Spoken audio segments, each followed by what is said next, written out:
What's going on, everybody? It's Coach Jan here, and this is Tai Chi to the People, very special Tai Chi to the People, because this past weekend, Shang-Chi came out, and there's tons of Tai Chi in Shang-Chi.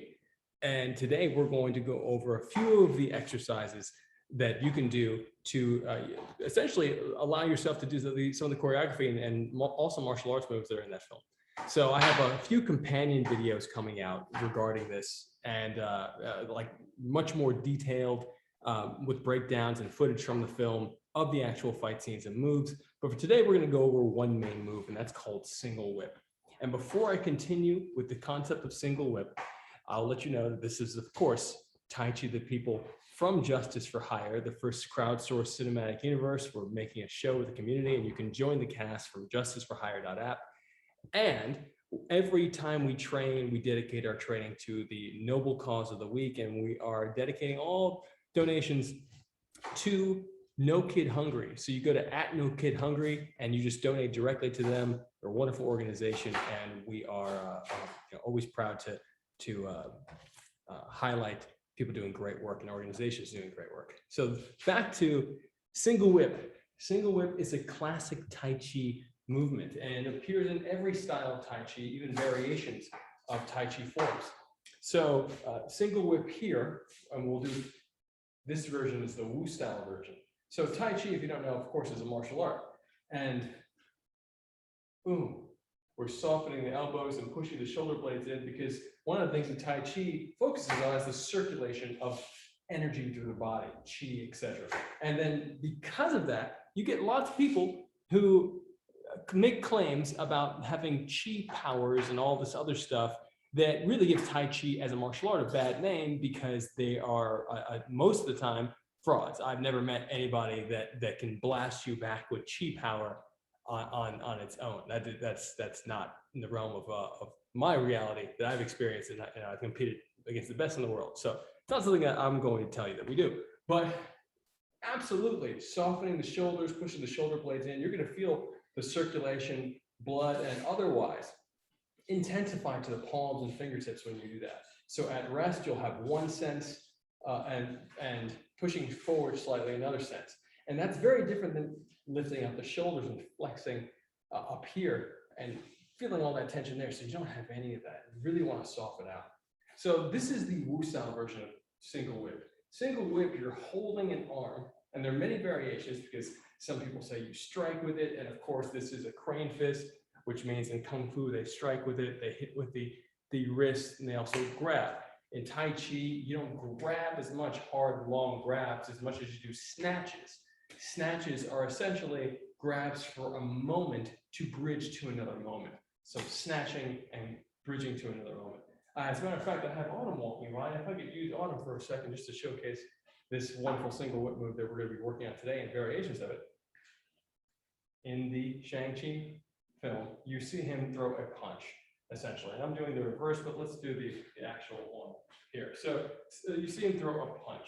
And this punch, we can also do a push if someone wants to do a push. Essentially, you come up on the inside, or Shang-Chi's mother comes up on the inside, and she does this kind of spin move. We're going to do the practical version without the spin move, which is just a sidestep. And sidestepping, getting the control of the wrist with the crane fist, and using the other part of the single whip to get on the tricep or the shoulder area to control the body and stepping around. So as you can see, dragging around, I'm retracting my leg, which you can't really see because of this angle, but essentially having this wonderful control. So we're going to work on that. Thank you so much, Alex. We're going to work on that. We're going to work on the concept of doing this by yourself before adding a partner in. So here we go with single whip. And I've never shared this on YouTube before, or even on video before. In general, I share the partner drill like I did with Autumn, but not necessarily the drill you can do on your own, because so many forms have single whip and so many different variations of it. But this one is specifically for grappling, specifically for whether it's competitive push hands or any grappling you're doing. So we're going to start here with our feet shoulder length and a half apart in our half horse stance, meaning the tailbone drops down, imaginary strength, lifts you from the top of the head, softening the chest. We're out here. And now we're going to, this is the hold, this is the press. We're going to retract our leg. So we're going to take our right leg, to my right hand is the crane fist, and that leg is always going to be the one retracting. To give you a more of a clear idea of the shape of the movement of the leg, rather than stepping back or stepping directly across, you are whipping the leg, retracting it behind the body. So you're whipping it from the side. I'm going out and behind. You'll see this in lots of beautiful Tai Chi movements, but this has a direct effect on the spiraling motion, downward spiraling motion that you'll put onto an opponent, spiraling their body down into the ground, spiraling their body down into the ground, spiraling their body down. So notice that we keep on spinning the leg around and then sinking. So let's do this as a Neigong or Qigong exercise. Holding here, inhale, step behind, exhale, shift the weight back and sink on the grounded leg that you just retracted. Now shift the weight again onto the back leg, retract the front leg and shift back. Inhale onto the back leg, exhale into the retracting leg and spin downward. Notes here.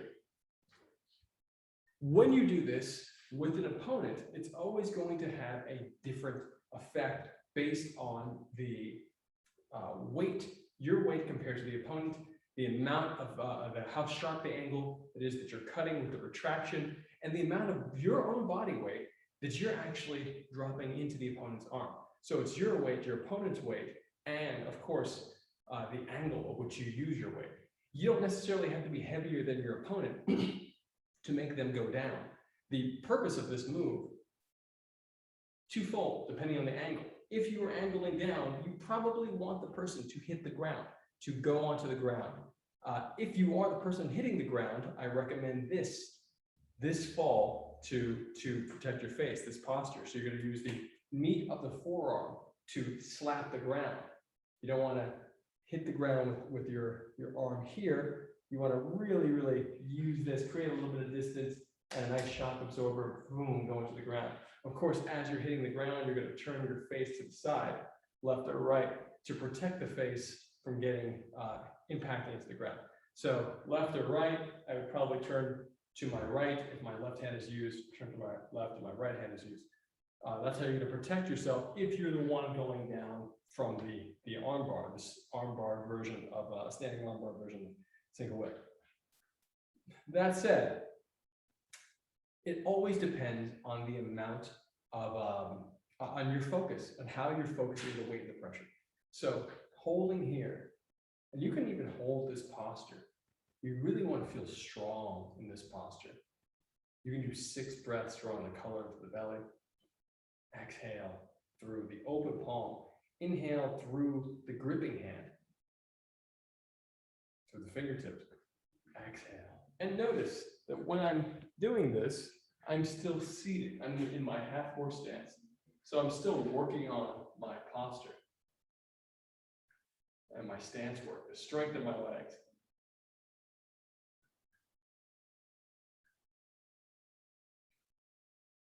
Very important. Inhale, drawing the color into the belly from this hand. So my right hand, I'm inhaling and pulling that color in. You can even have the sense of a very gentle squeeze on the inhalation and then soften on the exhalation as you push the breath through the open palm.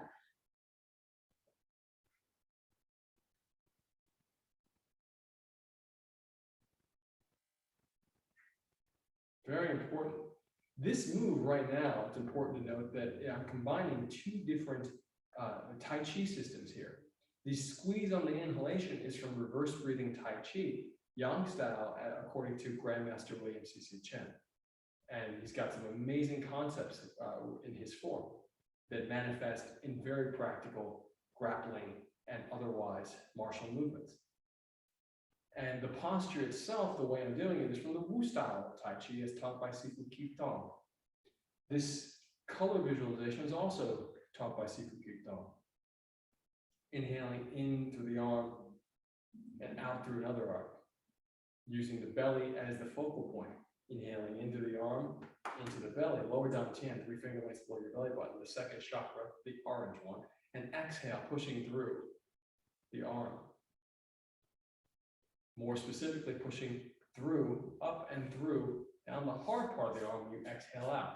Inhaling through the soft part of the gripping hand when you inhale.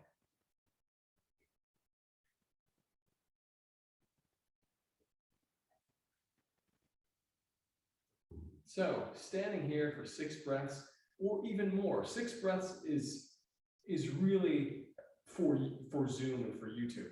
So like if you really are serious about any of your Qigong stance work, you're going to hold this for 20 minutes to an hour to a few hours.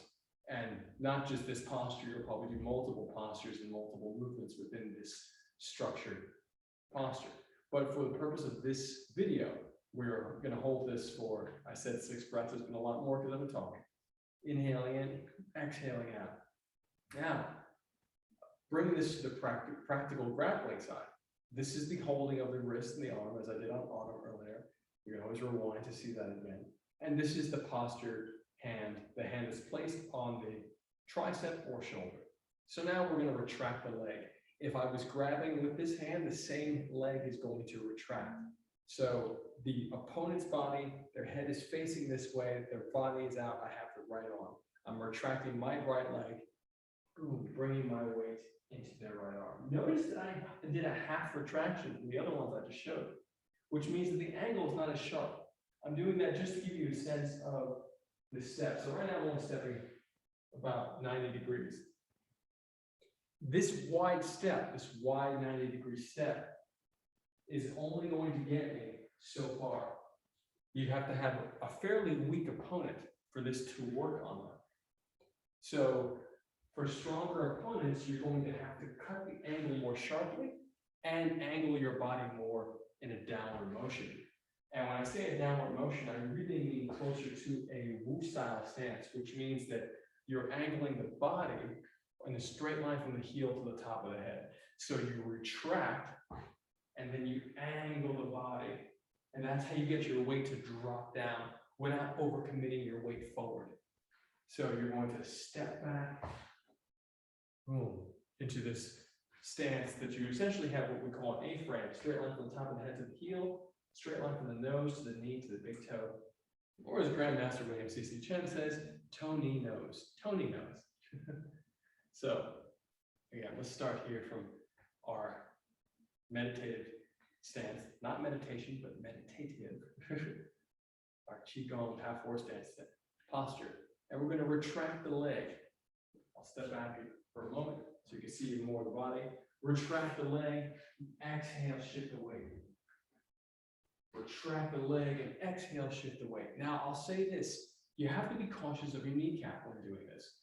The kneecap of the leg that you're leaving. And one of the ways you're going to do that, to take pressure off the kneecap so you're not grinding the kneecap, you don't want to do anything like that. You always want to be very cautious of the knees and keep the toe and the knee pointing the same direction at any given time. So you'll never see my foot turn without my kneecap. I turn my knee, which means I open my hip. If my kneecap turns, my hip opens. So all of it is connected intentionally. There are people who do not do that, and you are more prone to injury if you do not do that. So to maintain the knees, you want to do this. That being said, with this posture, with the movement, with the sharp angle, here's a moment where I'm still, I'll back up a little bit, where my foot is still has some weight on it, and I'm turning into this, pivoting on the heel, but turning into the back leg. So I might have to lean on my opponent's body and sometimes even slightly jump on it, literally leaving my feet leaving the ground for a fraction of a second. And of course, a fraction of a second is all that you need for something to go wrong. So you have to be very conscious and cautious in the rhythm of your movement and the shifting of your weight. The specifics that I like to focus on, and then making the variations or those adjustments I'm jumping on my opponent in the interim between, let's say, point A and point B, is this. So holding here, we'll get angle the camera down so you have a little bit closer. Work. Holding here, step back, slowly done. Let's turn this into a Negong exercise. Exhale. Now notice my foot, this back foot here is facing forward rather than this way. This is the way I want to put the opponent, and this is exactly what I'm talking about. The angle and the precision of the angle. Sometimes you might not necessarily get the full open hip to allow you to spin them all the way over here, which when you can get that is awesome. Meaning that when you retract the leg, do your best to open this back foot with the kneecap at the same time. So sometimes you may just step the foot back. It really depends on your flexibility. And then you spin the person. And you step the foot back, and you can keep on doing this. And you can keep on. See my little jump. This is the hop. This is the hop. Boom. And then you can hopefully get yourself enough space with the hop that you can actually get this. But sometimes the pressure from the opponent is going to put you into compromising scenarios where you can't necessarily step as wide or open up the toes as much as you would like. Meaning that if you don't open up the toe, more specifics here, if you don't open up the toe, then you're not going to be able to pivot as much into the leg. In other words, if I have both feet parallel, I can only pivot so much into each leg because both feet are parallel. If one foot is facing out, I can pivot into this leg and turn almost all the way behind me. And that's the value of the knee and the toe pointing in the same direction. Again, what I'm saying here is that during the retraction, you may not, as you can see just now, my first retraction, my foot is cut off, almost as if my feet are parallel. So how do we fix this? And the answer is, I'm still figuring that out, quite honestly. This is not a move that I work on every day, and I want to just be super honest with that. I do get this move to work on in competition. I get it to move in sparring. I get it to work in sparring. And the way I normally get it to work is again, I don't normally do this as a Negong exercise, so this is a first. But the way I normally get it to work is by getting that little, see, I didn't turn it up here, so this time I hop and I open up. If I don't get it enough on the first time, I hop on the second time. And so that means that the first time, you'll probably only realistically get this 2-3 times on an opponent. Sometimes if they're less proficient or you really catch them off balance, you'll be able to spin them around and around and around, and they lose balance and they fall or they go out of the ring. That's awesome. But more than likely, you'll only be able to get this twice. And sometimes you have to make an adjustment. That's where we're going to bridge into the next one. The next variation. The variation is only an angle. You may only get, if you're trying to get them to fall on the ground, see how I step shorter. I retract shorter here because I'm not turning my foot open enough. So then I might have to hop to get a longer, a more range of motion in my waist and my hip. If this doesn't work, I might start pulling up, meaning that rather than pulling them down, they want to come up. So I'm going to allow them to come up. And as a matter of fact, I'm going to allow them to come up and then I'm going to run them out of the ring. So if you have the hand on the tricep, because you've been rolling the arm down, and they start to come up, now we're talking about a very particular scenario, because they may adjust their arm. If they're coming up, they may not allow you to keep that arm. They may adjust it, the whole game changes, then you have to play that game. But for this particular moment, the variation that you may find if this doesn't work, or that you may immediately go for, you may not even go for the throw version. You may immediately go for this variation. So whether you get it as a transition from the throw, or you do it directly the second that you get this outside arm control, which is how I normally play it. I don't normally do it as the variation. I don't normally bridge between I didn't get this one till I got that one. But this version is just behind the shoulder, clavicle area, shoulder blade. You're going to hold the hand there. You're going to keep the arm extended. You're going to run the person out. You're literally going to bridge them and run them out. You're going to run them out. It's as simple as that. You have the structure and your angle. It's as simple as that, but let me give you a little bit more of the detail. To run somebody out, you don't just push them straight out, really ever. This version, especially if you want to leverage whatever motion that you got to achieve this angle on their body, meaning that if somebody's arm is out and you're somehow got on this side, how did you get there?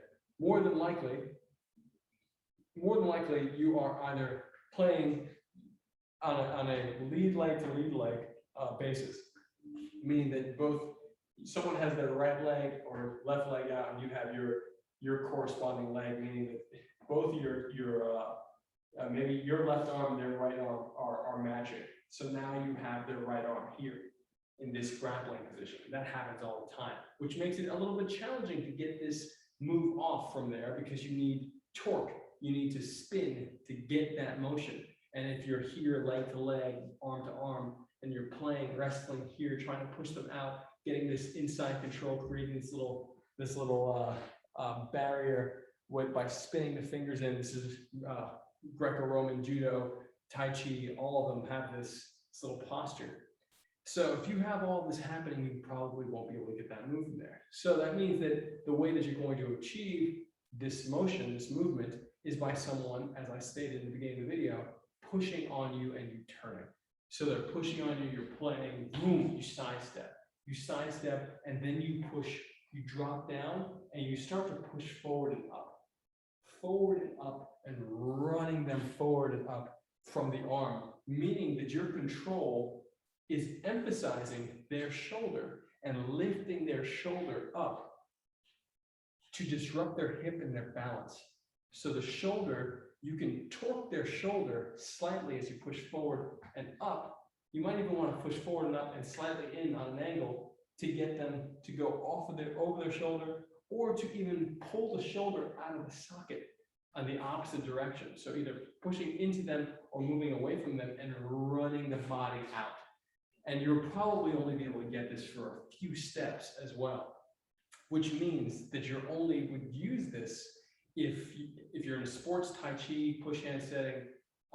You would use it to push somebody out of the ring. If you are in a ring and you're fighting, you would use this to push somebody into the ropes or into the cage. If you are in a real life, unfortunately, a real life, scenario in which you have to utilize this, and there's a physical martial moment. I don't like to say violence because normally, if you're a martial artist, you're not causing the violence. You are responding to it in a compassionate way. And sometimes compassion is knocking somebody out. Okay, I'm not going to say that isn't a form of compassion. But if you have to use this in a street fighting scenario, this is you pushing somebody into a chair, or table, or into some object that essentially allows you an advantage. So the only reason to push somebody is for an advantage, pretty much ever. And that advantage could be disrupting their balance, setting up a strike, throwing them off on their to the ground if you push them on particular angles, etc., or getting distance to run because you may want to run. So let's do an exercise with the concept here of this exercise, a drill with the movement. Step on something. Oh my God, it's fell apart. So we're here and let's step. Dropping down, so we're going to step, we're going to drop low, we're going to step up. And because we have the hand extended, we know that their arm is out this way, that there's an idea going this way. Even if they want to pull it back, our intention was to expand the idea that way. So we're going to agree with that, and we're going to push and we're going to step up on an angle. So let's do 3 steps with 3 levels, meaning we start low, we have the arm, we start low, or we have the arm and we drop low. That's even better. We're going to take the arm and then you're going to drop your level. The hands are going to stay at the same level. You're not going to pull the hands down. A lot of that happens in Tai Chi. You make the connection, You change the level, but you keep the connection at the level that it was. So we're gonna change level, step 1 and up, slight turning to the right. Step 2 and higher. Step 3, biggest and highest. Let's do that again. Connect, drop the level. Step 1, higher. Step 2, higher. Step 3, higher. And on that step 3, really want you to turn your waist, meaning that it's as if you're just throwing something out, throwing it away, whipping it off. You want to be able to do that for these single whip exercises to just boom. In Tai Chi, they have a move called throwing the loot or throwing the treasure. So you throw it away. You say, I don't need this pressure anymore. And so you just let go of it. And normally that means is you're taking somebody's body where it's all tensed up, and you're just letting them go with their tension. And it's a pretty amazing feeling when you practice that particular movement. So let's go for it again. And then we'll switch sides. We'll do 3 more times. That means 3 sets. Make the connection. Drop, level. Step 1, up. Step 2, higher. Step 3, and turn. Again. Connect. Lower the level. Step 1, up. Step 2, higher. Step 3, highest, and turn. Use the waist. Make sure you feel the waist and the hips turn. Now let's switch sides. We didn't do the other version downward, so we'll come back to that after this exercise. Boom. Single whip now with the left hand and left foot. Okay. Here. Left hand, left foot. So we're going to drop level. Whatever the crane fist is, wherever's the grabbing hand is the hand that's going that we're going to spin towards, even if it's a slight spin. This hand is never a grabbing hand. So it's only a position. It is to stick. It is to stick to your opponent. Sticking is a very Tai Chi concept. The concept of riding your opponent's limbs happens in Wing Chun, it happens in boxing. But in Tai Chi, the concept of sticking is it's essentially for a longer period of time. Boxing would do it, it would ride a jab.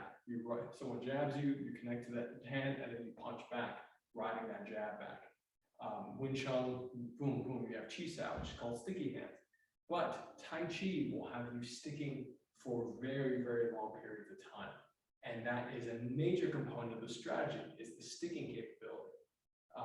And it's one particular style of strategy in Tai Chi. There's many different ones. So let's do this left hand version, and let's make sure that we're gonna have my left leg forward for the sake of the drill. It may vary for you depending on how you achieve this moment live. And remember, the right hand sticks, meaning that the second you touch the tricep, you can roll, that hand stays on that tricep, but not a grab, not a grip.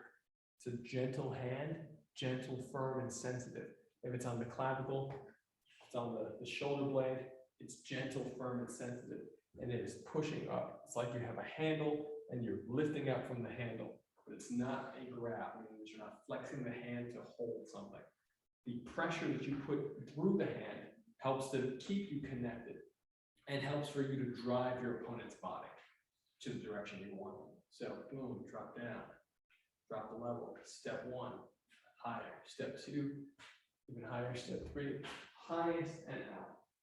Do it again. Single whip, drop your level. Step 1, higher. Step 2, higher. Step 3, highest and out. Again, I can feel twisting in my waist. Feel it opening up. Do 2 more times. Step 1, higher. Step 2, even higher. Step 3, highest and out. I spun a little bit more on that one rather than I normally would. So again, it really depends on how you're doing this drill and what moment in your sparring that it happens. So, but I do recommend getting a partner for this after you've done these drills on your own. Last one. Single whip, boom, drop the level. Step 1, step 2, step 3, and out. Another note is that your steps might be really long when you're moving somebody out, especially when you're moving someone out of the ring. It's also important to remember, I can't stress this enough, the concept of eating the ring. I've probably never shared this directly in a video before, so I have to make a video about this. But essentially cutting off the ring, boxing style, you know this concept. But there's very particular thought maps and diagrams that we use in the US Tai Chi push hands team to think how to think about your space in relation to the center of the ring. And there's variations of it. There's if you're playing to edge somebody out versus to lure somebody out. Are you pushing someone out, or are you essentially pulling them out? That depends on where your back is going to be facing, where your chest is facing, what your intention is with the ring in front of you, in your view, and the ring behind you. So that footwork is going to be in alignment with that thinking. Meaning if you're doing this, you might step here to cut the ring off and pull them out. You might step around and cut them off again and move them the other way. So all of that comes into play. That being said, let's try the variation, left hand, left foot, cranking downwards. Now we're doing the first one we were doing again, but on the other side. So here we're going to retract the same leg as the hand. So before we even start, let's get into the stance first. You want your legs to be strong, not just feel strong. You want your legs to be strong. Lots of people feel strong, and then when they get up against really strong Tai Chi guys, they're wondering what's going on. So you want to build that Tai Chi strength, that wonderful, long-lasting Tai Chi strength. The iron wrapped in cotton strength. Single weapon. Let's do the breathing in through the grabbing hand, the crane fist, and out through the palm. Weight on the heels, drop the tailbone. Drawing the color into the soft part of the arm, to the belly, exhaling to the hard part outside the open palm end. Palm to fingertips. You can do a slight squeeze, a very gentle slight squeeze on inhalation. And then soften it on the exhalation on the crane fist hand. Do at least 6 breaths here.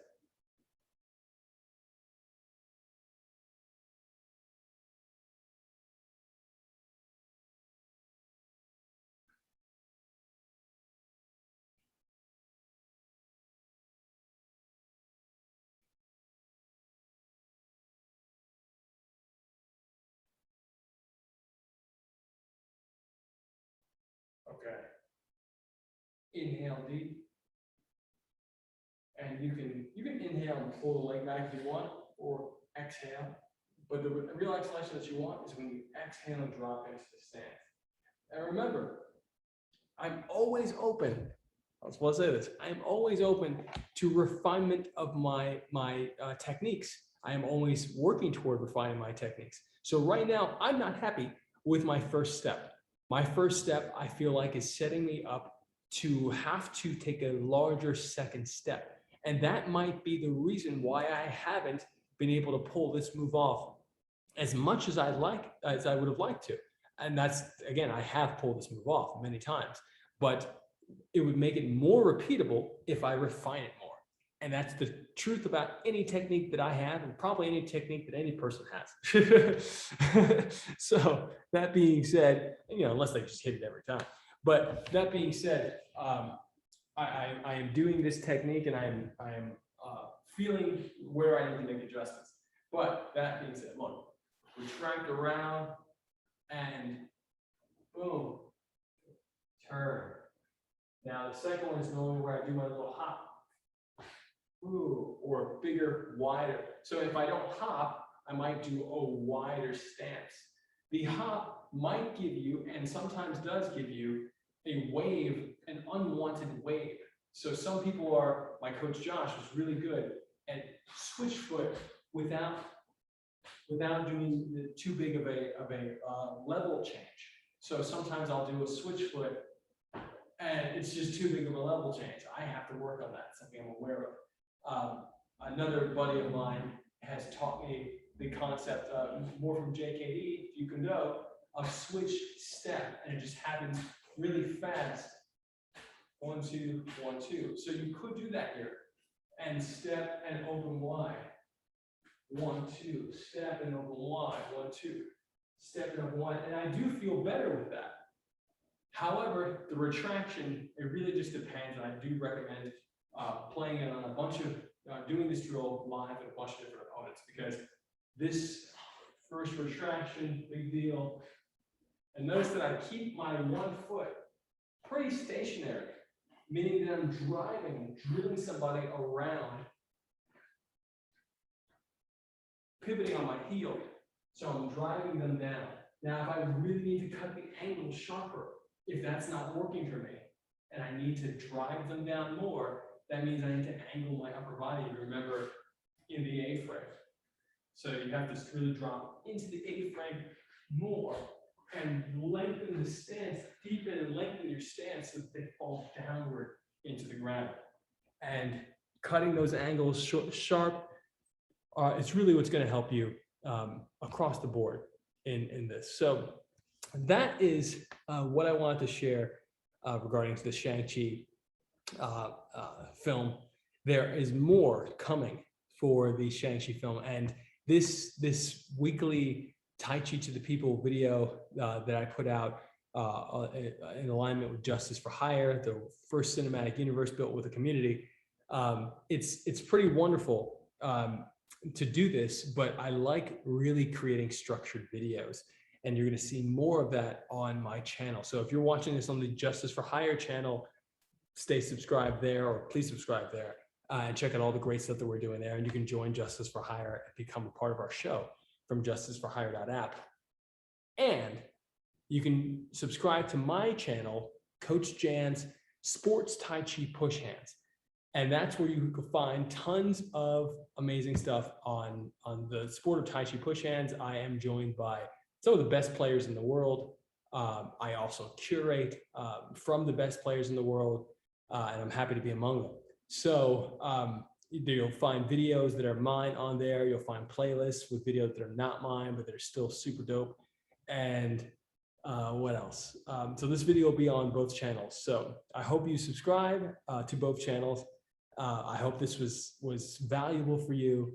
And if you would like any deeper insights and even videos, I will say I've gotten this stuff on video before, but I don't remember which video they're on.